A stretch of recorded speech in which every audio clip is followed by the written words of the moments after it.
Before we get into the video, guys, I just want to let you know that I now have a Minecraft server. It's called Multi-Hype. I know it says Hyper server there, but the server, I've actually named it Multi-Hype, and it's a multiplayer server where you guys can just, run around, chill, basically play normal Minecraft. There are a few rules which you guys are going to have to read, but I'm sure they're no problem. I do have VIP ranks and MVP ranks ready for purchase if you ever want to purchase them. They're super cheap, they're not expensive, like £4 for VIP. It'd be £4 for MVP, but you get loads of stuff to come with it. This is basically the IP, so you just join using this IP, and yeah, enjoy your stay on the server. Good luck. By the way, PvP is enabled on it, so yeah. Enjoy the video. You guys all know what the farlands are, right? Well, if you don't, go ahead and check out AntVenom's video. This video was highly inspired by him. He goes a lot more in depth about what the farlands are. I mean, that's what I'm going to cover in this video, but you guys need to know what the farlands are first. I know the whole farland drama is dead and all, but I was just too excited. I needed to make a video on this. I mean, just look at this structure. It's absolutely huge. The structure actually occurs around 12,550,821 blocks out. I mean, with the mod, that's where it occurs. But back in the beta days, beta 1.7.3 for example, they spawn 12,550,824 blocks out, which is kind of strange. And you guys may have some questions right now. Like, how did the farlands generate? Why did they generate? And why did Mojang implement this back in the beta days?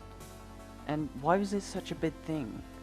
Well, I'm gonna cover all of this in this video. So get ready, sit back, and enjoy. Let's get into this.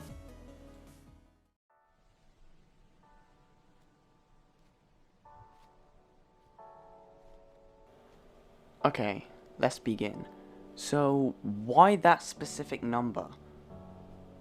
Like, just why do the farlands have to generate at that specific location?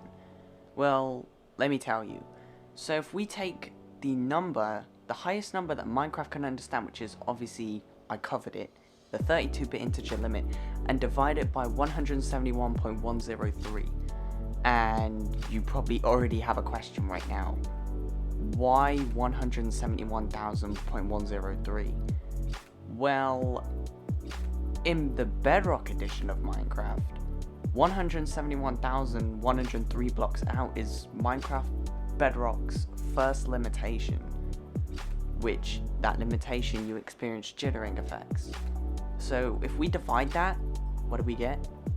We get the farlands. Well, 12,550,824 blocks out. And the same goes for if you reverse it and multiply it.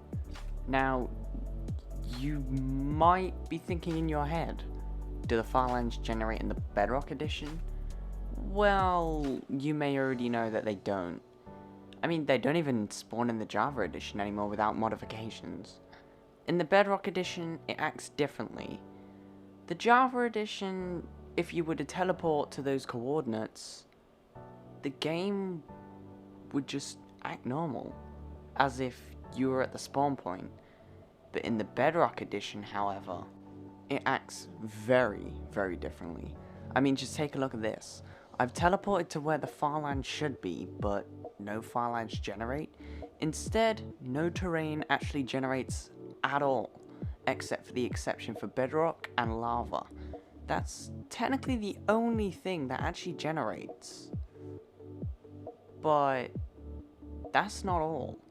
If you go even further, I think around 16 million blocks out, you can see the stripe lands in Minecraft Bedrock. The stripe lands don't appear in the Java edition, but, it's pretty cool to look at if you have the Bedrock edition. there's a lot more you can do with the Bedrock Edition than Java, so it's pretty fun to get both editions. Now for the final question. Why did Mojang implement the farlands in the first place? Did they really want to mark the end of an infinite world? Or is it because they look cool? There's many different outcomes, but this is the only outcome. Mojang didn't implement the farlands in the first place. It was a terrain generation bug that happened at those coordinates when you divide the integer by 171.103, which you get the coordinates to the farlands. So, the farlands wasn't intended, it was just a bug. So, I hope that answers your question, and I guess that goes to see how different Bedrock and Java are from each other.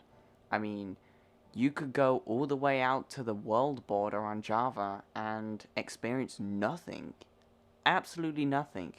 Whereas on the Bedrock Edition, however, you experience terrain generation breaking down, stuttering, the stripe lands, the corner stripe lands. There's so much, but I hope that answers all your questions.